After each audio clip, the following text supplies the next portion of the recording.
Hello, students. I just wanted to make you simplify the case study things. So I hope in my previous video you have understood what is diffusion model. So how the image can be understood by the computer by creating a noisy image and again by creating a noisy to clear image. Then in that, after understanding that, then it will try to generate the new images. Now basically what is case study?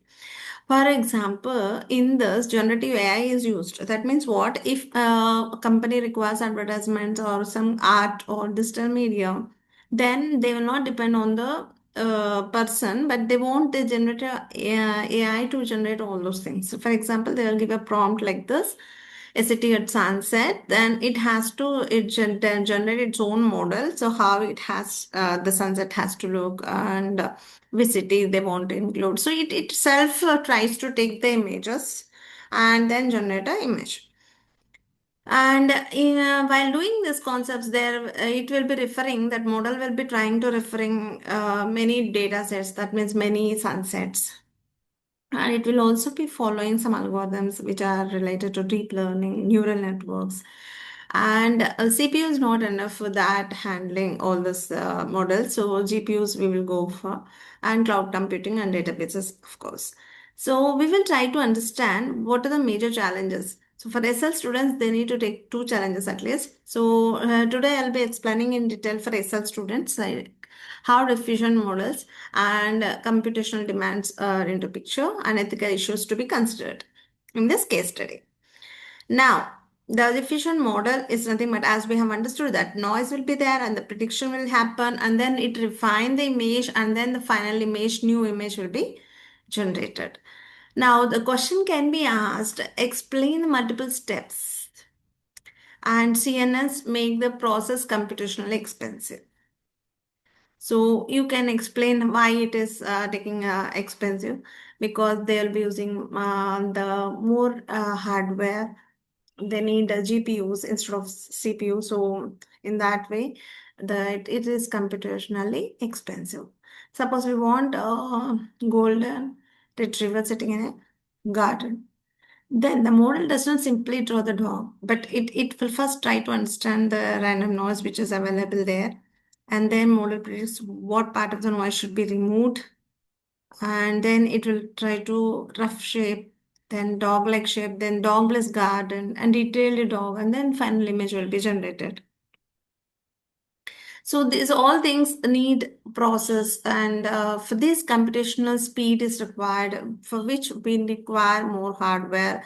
That is, CPUs are only used for general purpose processing, whereas sequential task, whereas GPUs are used for parallel computation, matrix operations, neural networks, which are needed for the image processing. And TPUs are farther more better than GPUs. So these for TPUs are used for handling the machine learning workloads like diffusion models or parallel processings. So for GPU or TPU, which and these are connected with our syllabus in A4.1.2. And cloud computing also is a second picture where we can take into confirmation while doing this diffusion models.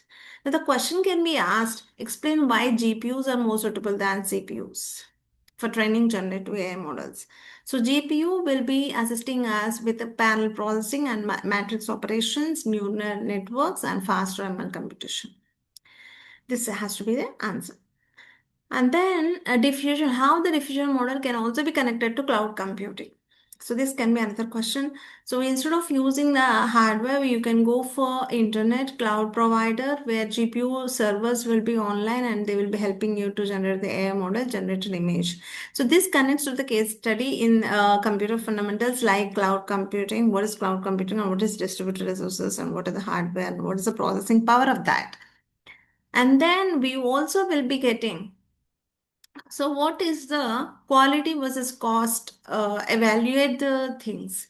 So, whenever you use local GPUs, what are the advantages and what are the disadvantages? So, greater control will be there because it is in our laptop, and potentially better privacy will be there. Long term investment. If I invest once, it is enough. I can run many models instead of repeated cloud transferring.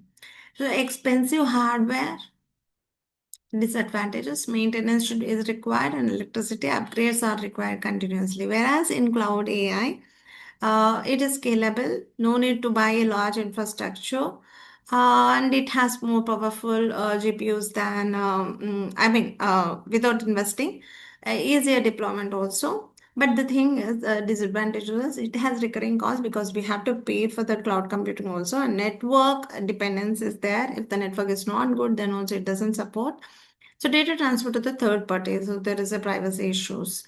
So there's no universal solution. The answer depends on the cost, speed, privacy, scalability, and quality, security, and environmental impact.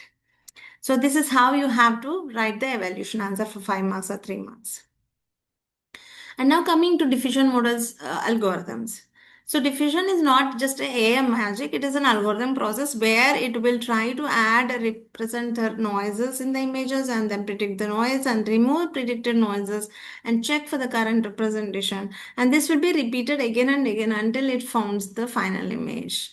So, how it will be connected, how the diffusion model is worked. So, it works on algorithm where iteration process is taking place and where computational complexity is there and processing resources. So, this should be R. And we have learned what is an algorithm, iteration, abstraction, and computational thinking in our mm, previous chapters. So, again, how the diffusion model is also related to computational complexity. So, one generation of image requires 50 denoising steps. For example, if you think that if one image requires 50 iterations, 1,000 images is 50,000 right? Denoising steps. If each steps involves enormous matrix and neural network calculations, then the CPU will not be able to handle all these things. So students can reason that more denoising steps, more computation required, so greater processing time is required, greater hardware or energy is required. This is how we have to take care of that. And coming to the second challenge, that is ethics. Now, if the data set provided is not correct, then or there is an involvement of bias, then also we may not get the correct image or we may not get the correct output. So this is how the ethics has to be handled carefully when we are giving data set to the machine learning algorithms. And we also should see that there should not be any copyright issues or bias involved in that. So this is related in 4.4.1 where accountability, fairness, and social impact has been taken care.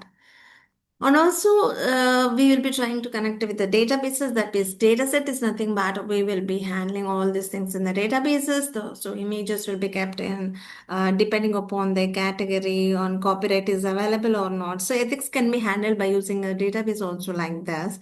So if it is licensed or restricted, so we can just check here. So how a relational database could organize and curate training data sets while storing metadata such as copyright and artist attribution. So, by checking all these things, you can even still understand whether you can use that image without license or with license. What is that? Is it copyright or not? So, in this way, also ethics can be checked. And we also try to understand the image by using metadata. Metadata means data about the data. Like just we have seen that we'll be trying to have copyright issues there of that image or not, who is the artist. So all these things is nothing but metadata, data about the data, data about the images.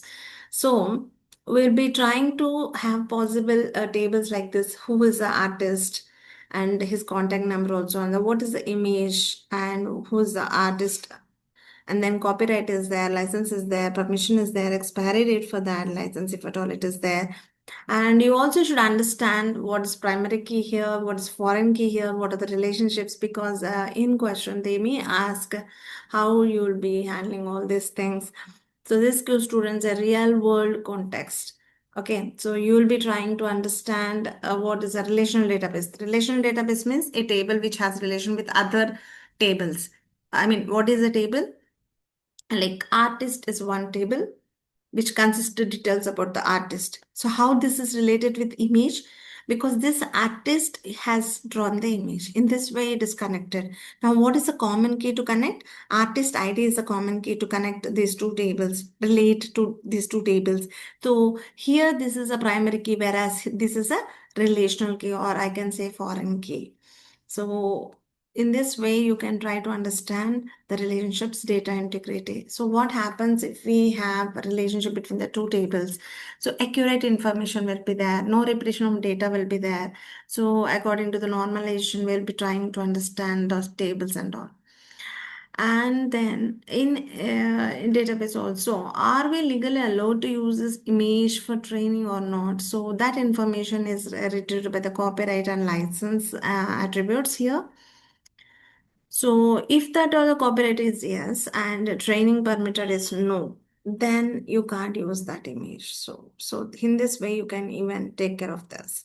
And now coming to how the AI model is trained. So first images are being kept in the database and then they are cleaned. I mean, if any cleaning means error in the data, maybe the blurred images or no images available in some rows. So those will be cleaned and filtered and labeled and given to the model so that the accurate result can be there.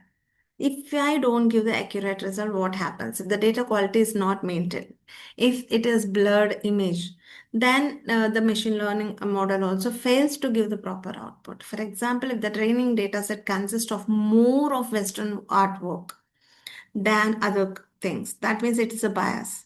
So when you have given incomplete data or bad data or biased data, so it becomes biased training, biased model, and biased output. So data quality is directly connected to the model quality and bias also. So because if the data is biased, then the model will provide the biased output also. So we have to take care that. So you can give an example if any bias example is asked. If at all generate a successful CEO is being asked and the dataset consists of only male CEO names, then the dataset is biased and model is biased and output is also biased. So this causes the social impact where the females are also mainly playing an important role here. So whenever we have so again, database is connected with the bias thing. So whenever we have a database or data set, we will try to understand what is the gender also here. We will try to understand whether both the genders have been taken care and what are the regions they are covering. So all these things we have to take into consideration so that data analysis will be having a balanced one and the data set will be accurate and then the model will be perfect. Otherwise, there will be bias here. So thank you very much. That's all for today. So later we will be trying to connect with the other two challenges. Thank you.